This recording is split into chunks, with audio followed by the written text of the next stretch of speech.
evening. Welcome to Have I Got News For You? I'm Victoria Coren Mitchell. In the news this week, there's further evidence that the founders of the Football Super League are out of touch with the modern game, as footage emerges of their plans to liven up matches by awarding points for artistic interpretation.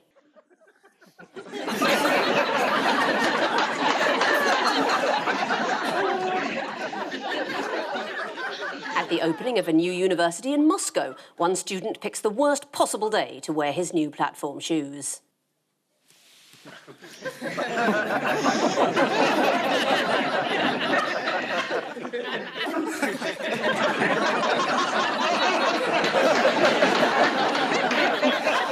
And the RSPCA issues an urgent warning to pet owners after several tons of cat litter are contaminated with quicksand.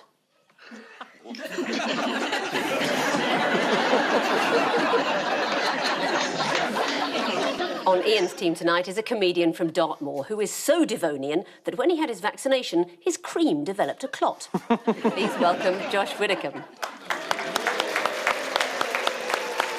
And with Paul tonight is an author and academic who is one of the hosts of Britain's Lost Masterpieces.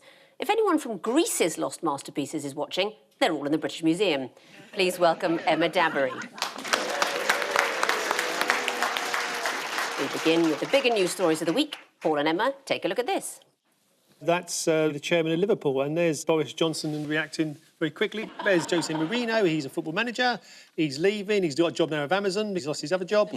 And yes, this is a protest outside Chelsea about the new Super League that was put forward on Monday and had sort of completely fallen over by Wednesday. And I think people's objection was that it was all to do with money. Is that a new thing in football? No, I think their objection mainly was that if you could be in this league, there'd be no relegation. And if you were one of the teams that wasn't in this league, you couldn't get into the league. So essentially it was a series of exhibition matches. You know, if you lost, it didn't matter. Bit like this. Bit like that. Well, if there was relegation in this, Ian would be in some sort of semi-amateur dramatic version of it somewhere in a church hall in Tunbridge Wells. But, you know, he's not. I won Mock the Week, that's why I'm here. Yeah, well, that is one of our feeder clubs. As you said, Paul, it only took 72 hours for the plans to collapse. The football fans were absolutely united in their hatred for this because sport has to have an element, you have to be able to lose in a sporting contest, you know, and if you can't lose, then it's not a sporting contest. So they were, I mean, I think football fans and all over the country were as united as they've ever been. I actually found it all very inspiring, and it really wasn't something I didn't expect to be inspired by football fans, but honestly, the way they demonstrated the power, like people power, to actually like make a change happen in that way and so rapidly was kind of inspiring, especially in these times, you know, where people can feel quite powerless about decisions that are made.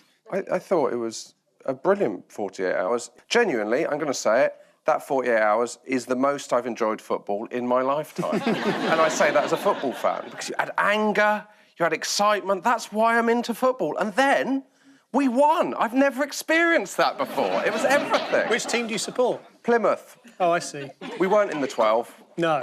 You're lucky to be in the 92, aren't you? And then it created a situation where Boris Johnson was seemingly taking an anti-capitalist stance. I heard him, you know, complaining about the commodification of football, how it couldn't be untethered from its roots and just sold around the world. And I was like, not expecting that. So, you know, starting to see kind of like socialism perhaps creep in as a not quite, certainly a response I hadn't anticipated. Do we suspect that those billionaires who own those clubs had failed to donate to the Tory party? Never that.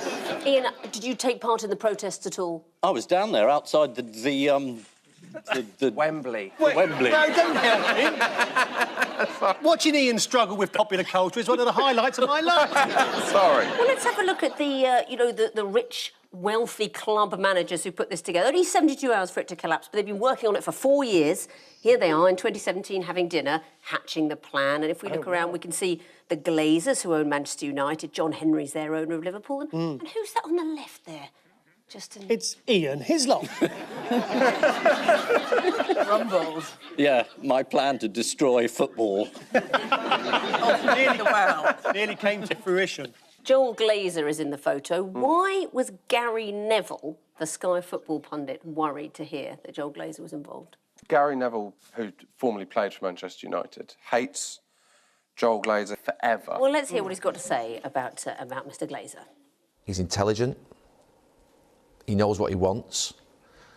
And he's parked his weasels and he's come out, and I thought, oh, this is serious.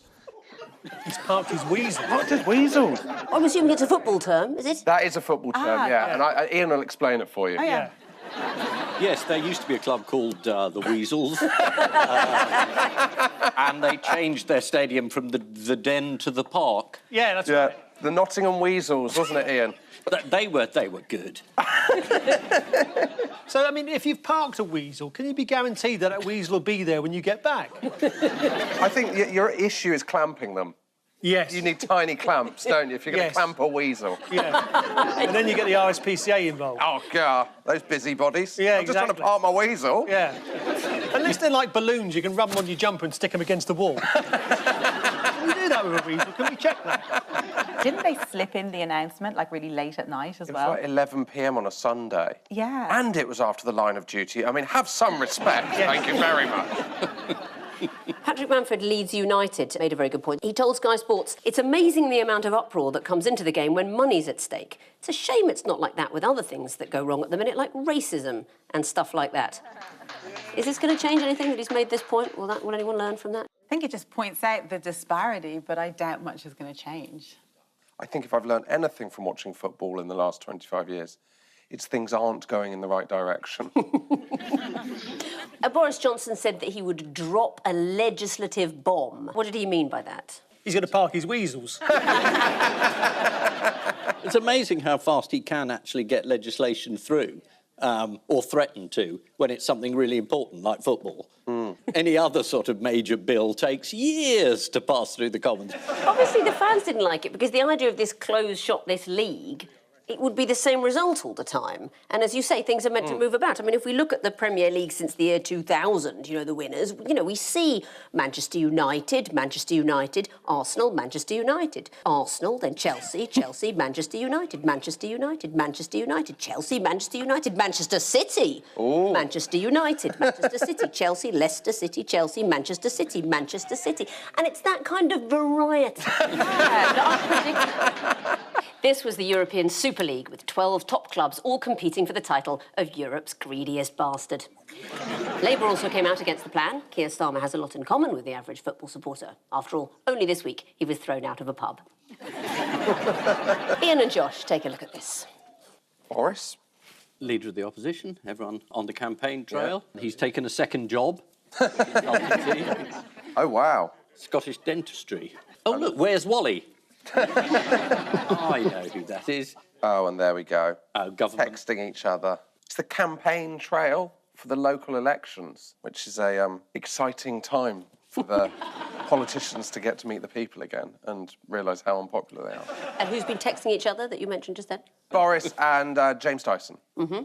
What about? He wants to know whether it's safe to put pieces of your body other than your hand into one of those dryers.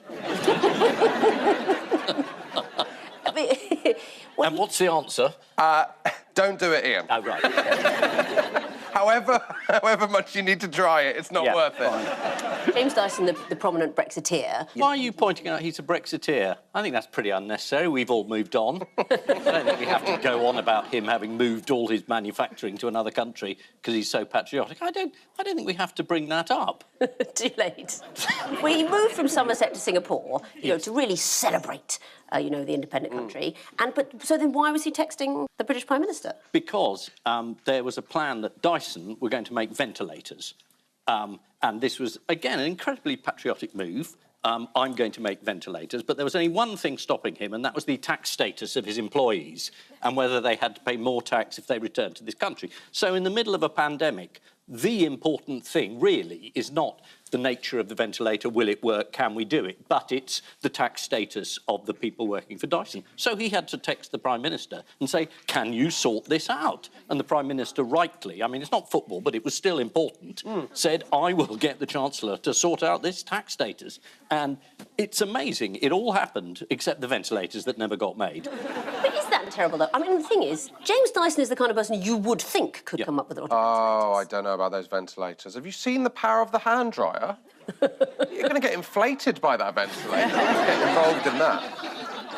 Right, are you sympathetic to that, Ian, that Boris Johnson said it was a national emergency? This is one of our most successful manufacturers. He says he can make that's not what anyone's quibbling about. No one's saying... I mean, this is typical Boris. He defends the accusation against him that wasn't made. So no one said, how dare you try and get ventilators in the middle of a crisis. They said, how dare a prominent industrialist have immediate access to you in order to interfere in the tax situation. That's all. It's a continuation of the lobby row. The idea that it's, oh, well, I suppose you want everyone to die then. Oh, yes, that's the end of the argument. That's very much it. It's all over now, thank you. I mean, it's just rubbish. The government has announced an inquiry into the leaking of the texts, but what is Boris Johnson's Cabinet Secretary, Simon Case, concerned about? Simon Case said that Boris Johnson is using the same phone number that he's been using for years, and that he'd asked him to change the number, but Boris said, no, I've given this number to a lot of young women. I've made that bit up. I've no idea. But do you know what? There will be some women going, I knew he hadn't changed his number. That is unbelievable. Well, staying on the subject of sleaze, Yeah. who fancies a game of Crony Connect? Oh. Oh, that's brilliant. Yeah. Fingers on buzzers, please, for a Yes. round of Crony Connect. Who is this, and what's their connection to the government? Ian and Josh? That is Red Rum. No, I think that is Matt Hancock's sister. But I don't know her name. Is it Emily Gilruth? Yes, it is. Oh, yes, it is. How am I? You must You know think what? we're really stupid or something on this show. Oh, my We word. are. Do you know what? Only Connect's not as difficult as it looks on No. TV, is it? Should we call this round Can You Read Out Loud? I think it's an interesting photograph anyway. She's got the rosette there. And Well, she hasn't got a rosette. She's printed one out on a computer and then put it on and attached it to the stable. And why is Matt Hancock's sister in the news? Oh, because she has been given an NHS contract, coincidentally, while he was health secretary. She owns shares in the company that won contracts to supply the NHS in Wales. And who else owns shares in the company? His The horse. mother? He did. Matt Hancock himself did. What? Yes, Matt Hancock and his sister owned shares in the company that got the contract, and a government spokesman said Mr. Hancock has acted entirely properly. I suppose you'd expect everyone to just die. Well, let's not hand out any contracts. Let's just kill everybody. Fingers on buzzers. Yes. Who's this, and what's his government connection? Yes, Paul and Emma? Boardroom. Yes, nearly. Boardroom, man. Nick Boardroom. Nigel Boardroom. Nigel Boardroom. Close enough. Nigel Boardroom? Is it Steve Office? Bobby Filing Cabinet. Hyphenated. And who is Nigel Boardman? Is he the person running the investigation into the Greensill Yes. scandal? But didn't his law firm also get more than 7 million in government contracts? It's a small So- world, isn't it? Yes. And you mentioned the campaign trail earlier. That's obviously been exciting, the local elections, regional elections. What's Boris Johnson been up to in Gloucestershire? Forgetting the name of the mayor? Boris Johnson was in Gloucestershire campaigning for a Conservative to be elected mayor. Should we have a look? Do you know who the West of England mayor is? I'm very much in favour of powerful mayors in the west of England and elsewhere, but what I want to see is a strong Conservative mayor in London and across the West Midlands and west of England and across the whole of the country. You have a Conservative West of England mayor at the moment. I just wondered if you know who that person is. Well, I can tell you I'll be out campaigning for the West of England mayor. It sounds like Ian trying to name the England manager. And he couldn't even be bothered before he went out campaigning to find out the guy's name. He's left it too late to put that hard hat on. I think the damage has been done. What happened when his opposite number, Keir Starmer, went to the pub? Oh, he did not go well. He got chucked out the pub. Cheating in a pub quiz. Didn't even get as far as the pub. Should we have a look at what happened? Yeah. Sorry, I am the landlord. He's the landlord. That man is not allowed in my pub. It's the landlord. I'm not going to physically hurt him. That man... Oi! That's assault. I am not bothering you. I am not bothering him. That man is not allowed in my pub. Get out of my pub. Go on. Calm yourself down. Get out of my pub. It's just weird, his bodyguard looks just like him. Yes. Yeah, I thought it tell was it was Keir Starmer. Initially, I was like, whoa, this is better than I thought when it was Keir Starmer wrestling the landlord. Ooh. Now, some people say Yeah. that regional elections are dull. Do they? How dare they? Well, those are people that haven't seen the Welsh Conservative leader Andrew Davies lighting up the campaign trail. Oh, yes. Would you like to see him here being interviewed by BBC Breakfast? Oh, yeah. Please. Why not? To build back greener and to put so much money into the road system? I think so, because ultimately it's about decarbonising the transport system, and we know that we're going to have better transport links to create opportunities for business to open. And we're a pro-business government if we're elected on May the 6th, and we want to have a big open for business sign for Wales in our transport system. We know that the inquiry that looked at the M4 Relief Road, for example, in South East Wales, said it hit the environmental credentials that it would have to meet, and we know for a fact that it is achievable, and we know that the UK government are supportive of delivering the M4 Relief Road, as well as upgrading our Union highways such as the A55 that will lead to the Holyhead Freeport that we wish to create under our manifesto proposals, and also the A40 that drives up through traffic to Fishguard and the Irish ports. Either the colour balance is wrong or he's one of the Simpsons. Wow, it was like all the oxygen was being like sucked from the room. He was kind of mesmeric. Yeah, you should get him on Just a Minute, Paul. Yes. There was not a hesitation. There was nothing absolutely. there. This is local election fever, which fortunately the experts from Sage tell us has an R number of 0.0. The Tory candidate for mayor in the West Midlands is Andy Street. I don't know what his manifesto policies are. I'm guessing no income tax, no VAT. It's been revealed that Matt Hancock's sister set up a firm and gave Matt Hancock some shares. As Health Secretary, he had the potential to oversee the handing out of lucrative contracts, and basically Bob's your uncle, who also happened to get a £2 million PPE contract.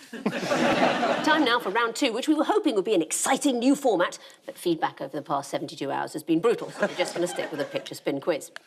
Fingers on buzzers, teams. Paul and Emma. Now, this is obviously a town crier who's banned because he's been too noisy. Almost the opposite. The shouting spreads COVID.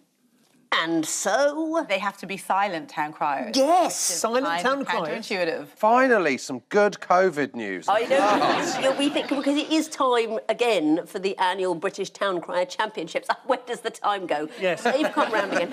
And this year it's been decided they're going to be completely silent. And how will that happen, do you think? How will that be managed? Are they going to text it? Do you know, they were going to get them to video themselves and send it in, but the worry was voiced that town criers, they're on the older side of the spectrum and people were worried they wouldn't be able to work the video. So instead, the plan is that the town criers will submit their entry to the competition in writing. From like word. Yes. In Raven's blood. Town writers? Oh, big, bold letters, presumably. Well, shall we have a look at a previous championship? Oh, why not? Yes. Mm-hmm.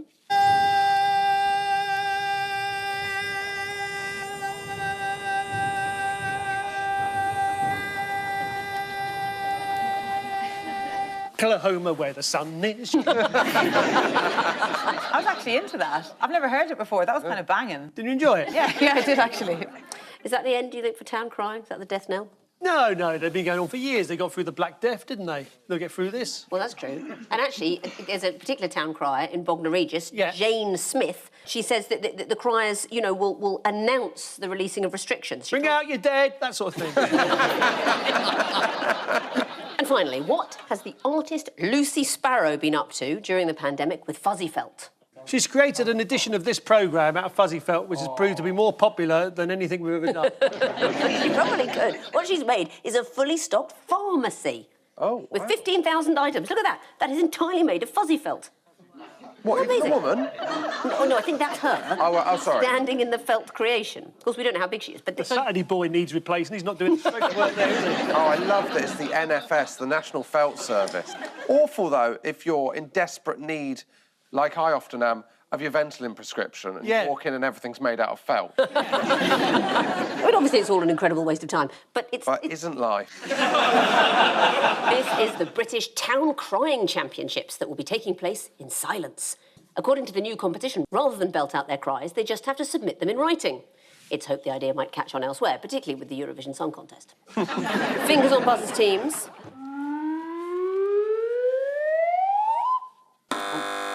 We don't know.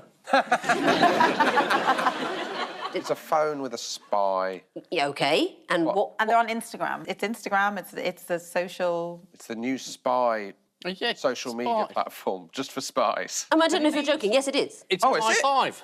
Am I spy? What, sorry? MI5. Are we in an old people's home? This perspex screen. Hello, dear. MI5. MI5 have joined Instagram. Yes. Hey? Yes. MI5, the Secret Service has decided that now, to be modern, it shouldn't be secret anymore. So nowadays they're going to be transparent. Oh, wow. Which seems an interesting idea. And anything that they know, they're going to put online. Wouldn't they be on it anyway, but posing as something else in order to spy? Do you think it's a trick to make us think they're not everybody else on there? Yes. Oh. But the people that they say they are is somebody else. Counterintelligence. Thames Water Authority. And what sophisticated methods have spies been using, according to MI5, on the internet? So MI5 has gone on Instagram. What does MI5 say that foreign spies have been doing? They've been posing as shepherds. They're shepherd spies. Disguising themselves as weasels and parking themselves indiscriminately in the Greater Manchester area. Disguising, whether it's weasels or shepherds, they've been disguising themselves as other people and creating fake profiles. On LinkedIn. On LinkedIn? Yeah. Although, is anyone on LinkedIn? No, what spy is going on LinkedIn? Oh, this person got a 2-1 from Birmingham University. Let's tell Vladimir Putin. Last question on spying. Yes. How has one man in Cambridgeshire helped his dogs to spy on the neighbours? He's fitted them with telescopes in their head. He secretly shoved a tape recorder up their arse. And then He's drilled holes in the fence. Oh, that's so that the the easy dogs way. can watch the world going by. Look, here he is with the dogs. This is Andy and the dogs. And here they are at the fence. Hello. Peering through. That is... It looks like the dog version of Naked Attraction. I mean, the neighbours must have been so relieved when it turned out that's what the holes were for. Can we look at the previous picture? Is he being pulled along by his own dog? Yeah. Or has he lost his sleigh? I also just want to shout out his sartorial choices, because I think the dogs are dragging him to a knitwear shop to get something else. That's the definition of loneliness when you find yourself being pulled off by a husky, isn't it? Let's move on. This is the news that MI5 have joined Instagram. According to The Week, the Home Office plans to create a central register of foreign agents. Before that, the best we had was the visitors' book for Salisbury Cathedral. Time now for the odd one out round. Just one between you this week. The Amazon logo, a Donald Trump waxwork, Cuthbert the Caterpillar, and Rod Stewart. One thing I know is that the waxwork of Donald Trump, I think, had to be removed from public exhibition because people kept sort of attacking it. Cuthbert the Caterpillar, any ideas? it's an imitation, isn't it? Or a copy of Marks and Spencer's Caterpillar cake. Is it Colin? Yes, Aldi. Is it Aldi did it? And the Rod Stewart, is that Rod Stewart look-alike or sounded like, probably just because the name is similar and he's kind of got a similar look. I know what the Amazon story was. The one on the left was announced as their new logo, but they had to change it because people said it looked like Hitler's moustache. And also his cheeky smile, obviously. I know what it is. What is it? It's the Cuthbert. The caterpillar's the odd one out. Yes, what's that? Because the others are all... Oh, God, actually, I just worked it out and I've forgotten. Damn it. But I know he's the odd one out. Yeah, this is academia in action, isn't it? We can see. He's not the odd one out. The man on the bottom right is the odd one out. Rod Stewart. Yes, he is. Yes, that's right. But why? Well, because he's not intending to look like Rod Stewart. It's just a coincidence that's his name, and it's a coincidence his hair's done like that. No, and so Rod Stewart likes him and says, "You're OK, you can carry on being my Rod Stewart lookalike." He's got the approval of the original. That's what I'm saying. He's sort of, yes. Yeah. They've all suffered from looking like someone, apart from Rod Stewart, who's benefited from it. He is actually a professional Rod Stewart impersonator. Yeah. But you're right, Rod Stewart himself approves. Yes. And in fact, Rod and his wife Penny hired Rod Stewart to wish their son Liam a happy birthday. They paid him £25 to make a video. 25 quid. Come on, Rod, you've got some money in the bank. Give him 100 quid. Well, let's see the video. OK. Well, hello, Liam. Rod Stewart here. How are you? I've got a message for you from Penny Lancaster. Not too shabby. Happy birthday, Liam. You're in my heart. Well, I think they should get their money back.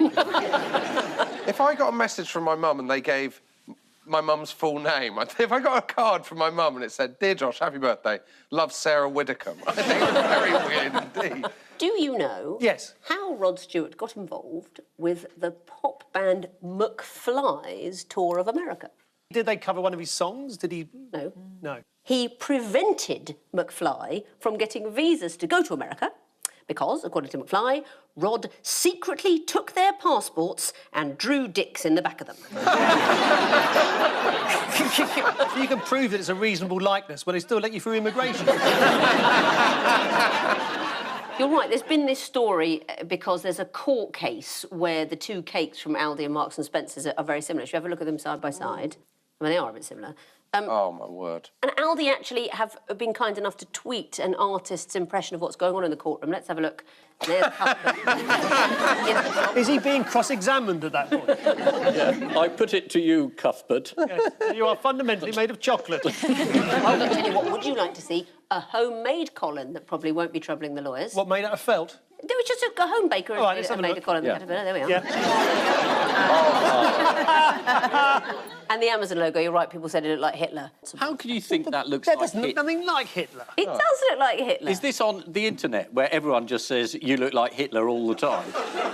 I think it does look a bit like Hitler. What part What looks bit like of it? Hitler? Well, I don't know, it's sort of the fringe and the... Oh, is that the fringe? I thought that was the moustache. Oh, no, I was assuming that's the fringe.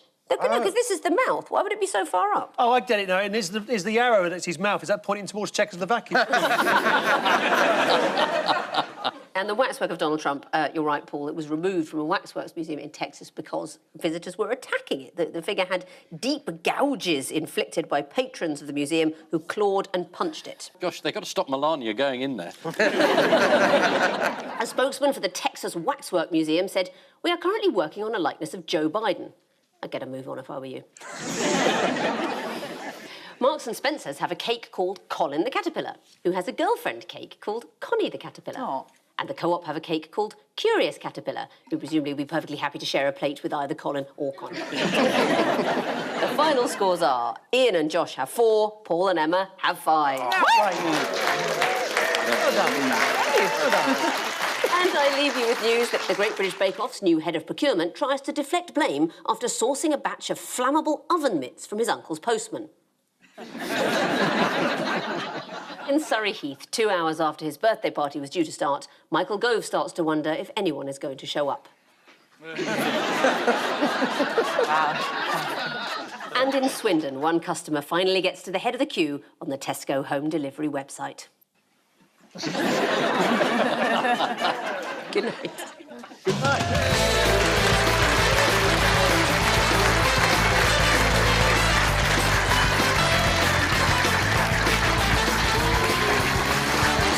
Something well lush for the weekend. From Essex to Wales, enjoy every episode of the classic Gavin and Stacey streaming now.